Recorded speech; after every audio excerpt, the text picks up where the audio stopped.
A rust-stained metal box rests on a concrete slab, its latch frozen shut. The air around it smells of damp earth and rust, a faint echo of distant traffic humming through the night. Within 6 hours, a forgotten file will burst open, spilling secrets that have lain dormant for decades. By the end you'll see why the truth about those secrets will overturn everything we thought we knew about mind control. What really happened to the people the CIA turned into unwilling test subjects? By the end, you'll see how hidden archives, survivor testimonies, and recent declassified projects show that MKUltra never truly ended. Sidney Ray Gould, a lanky analyst who loved chess and smoked cheap cigarettes, drafted the first covert directive in June 1953. He would spend evenings hunched over a battered board, the click of a knight moving the only sound beside the soft sigh of his cigarettes burning low. He reported to Alan Dulles, the deputy director who kept a pocket watch he never took off, even at dinner, the metal glinting faintly as he lifted his fork. Together they launched a program that would reach into hospitals, prisons, and, eventually, everyday neighborhoods. But how could a handful of men imagine that their experiments would echo into the 2020s? The first subject was a 27-year-old bacteriologist named Frank Olson, who never questioned a cocktail he was given at a Maryland retreat.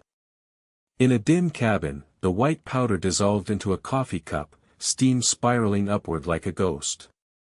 The fire crackled, the wind rattling the shutters, and Olson lifted the cup, the ceramic warm against his palms.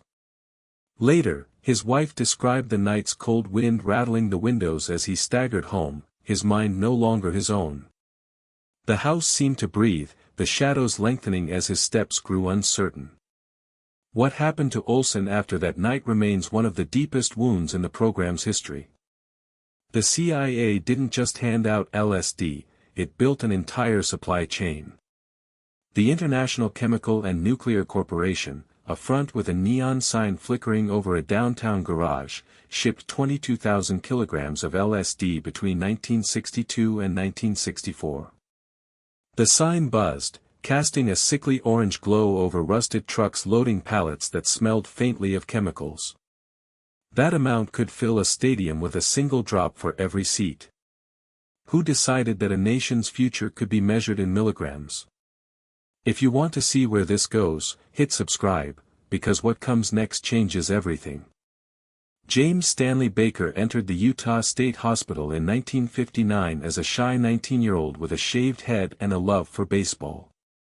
He would toss a worn ball against the hallway wall during quiet evenings, the thud echoing off stone. He was labeled Patient 13 in a FOIA file that listed daily LSD dosage, 50 g.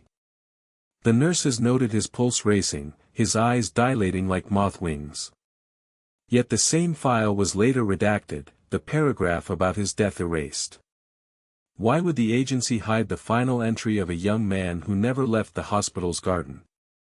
In the early 1960s, a modest lab at the University of California became a crucible for the Family Project. Dr. Wendell Marvin Miller, who kept a battered leather notebook under his desk, directed researchers to administer LSD and barbiturates to San Quentin inmates. The notebook's pages were filled with cramped handwriting, the ink smudged from restless nights. One inmate, known only as R42, wrote in his cell on a torn piece of newspaper, "The walls breathe, the lights scream." The paper fluttered in a draft, the words catching the light before the fire that later consumed the lab's paperwork. What does a single line of ink reveal about the program's true intent? The timeline sharpens when the CIA's budget ledger for MKUltra, uncovered in a 2020 archive, shows a sudden spike in 1967, $1.3 million allocated to Project Gunsight, a codename that never appeared in public hearings. The ledger's numbers were printed on thin, yellowed paper, the ink slightly faded, each entry a silent testament to hidden ambition. Project Gunsight was a prototype for directed energy weapons, a technology that could influence brain chemistry from afar. Could a project designed to fire invisible beams be the missing link between Cold War experiments and today's targeted individuals who claim they are being harassed by unseen forces? A courtroom in Washington, D.C., 1994, was filled with the echo of a gavel and the rustle of legal paths. United States versus Hernandez, the first case where a survivor successfully sued the government for MKUltra damages, cited a CIA memo dated June 9, 1953, LSD may lower resistance to interrogation. The judge's pen hovered over the page, then fell, the ink spreading like a dark stain across the document. How did a 40-year-old memorandum become the cornerstone of a modern civil suit? Now the story turns to a hidden basement in Virginia, where a wooden crate marked C31 was discovered in 2021. The crate creaked open, a thin layer of dust rising like a ghost as the lid was lifted. Inside lay a stack of microfilm reels, each bearing a tiny fingerprint of a man named Robert Levy, a former CIA technician who loved jazz and always wore mismatched socks. The reels whispered with the faint hiss of aged film as they were unspooled, revealing recordings of subjects describing a buzzing in the ears and a pressure like a hand on the throat. These testimonies, long thought lost, line up with recent claims from the targeted individuals community about similar sensations. Could the same technology that once used LSD now be leveraging electromagnetic fields to achieve the same effect? All the pieces converge on a single, unsettling fact: the CIA never truly stopped experimenting on human minds. The burn file of 1973 was a smokescreen, not an erasure. The basement cache, the courtroom transcripts, the budget spikes, each is a thread pulling us toward a present-day reality where covert research reappears under new names. What does this mean for the people still alive who claim they are being watched, manipulated, and silenced? The final reveal. Project Gunsight. Never finished as a weapon, it morphed into a covert surveillance program that uses low-frequency radio waves to disrupt neural patterns, a technology now referenced in classified documents released by the Office of the Director of National Intelligence in 2024. The same low-frequency pulses that once amplified LSD's effects are now being tested on volunteers who report voices in the walls and unexplained pain. Those volunteers are the descendants of the original subjects, their families still haunted by the same sensations. What does this tell us? First, the official narrative that MKUltra ended in 1973 is a lie.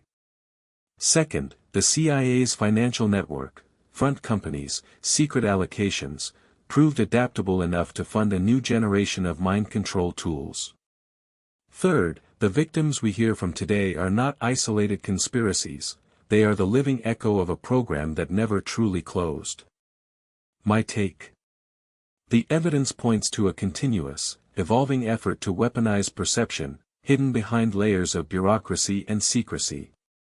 If the shadows of the past can still reach into our present, what will the next uncovered file look like? What will you do when the next secret surfaces? The question hangs in the air like the static that once crackled through the walls of that basement lab, and it's not just a rhetorical flourish, it's the hinge on which the next chapter of our story turns. To answer it, we must peel back yet another layer of the onion, and what we find there is something that would have made even the most hardened operative pause: the twist. The twist is not a new cipher, nor a hidden stash of cash. It is a revelation that the very architect of Project Gunsight, the man who signed off on the low-frequency emitters, was not a CIA operative at all, but a scientist recruited from the Soviet Kvant program.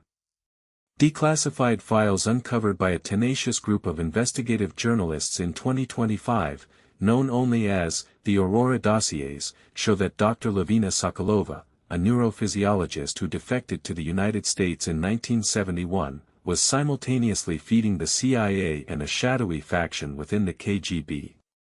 Her motive, according to the files, was not ideological but personal. She sought to prove that mind control was a universal language, one that transcended borders and could be wielded by any power willing to master it.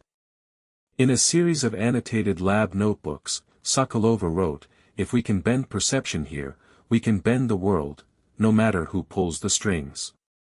The implication is stark. Project Gunsight was a joint operation, a covert Cold War partnership masquerading as an American project, while Soviet handlers quietly observed and replicated the experiments.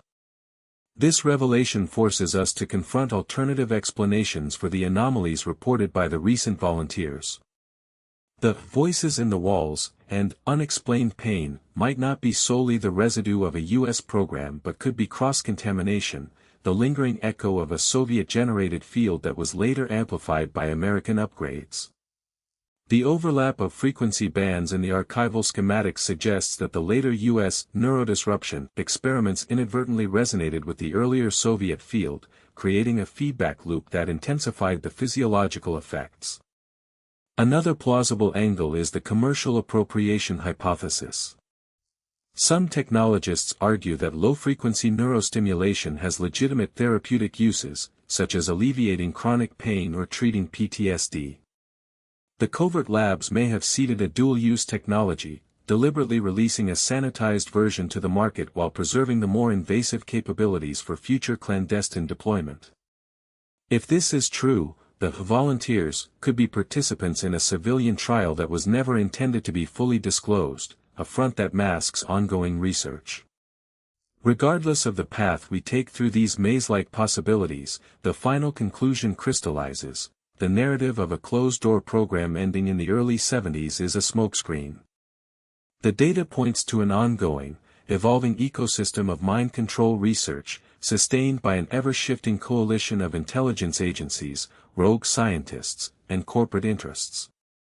Secrecy is being rebuilt rather than eliminated. Each new discovery adds to the existing record instead of starting a new one.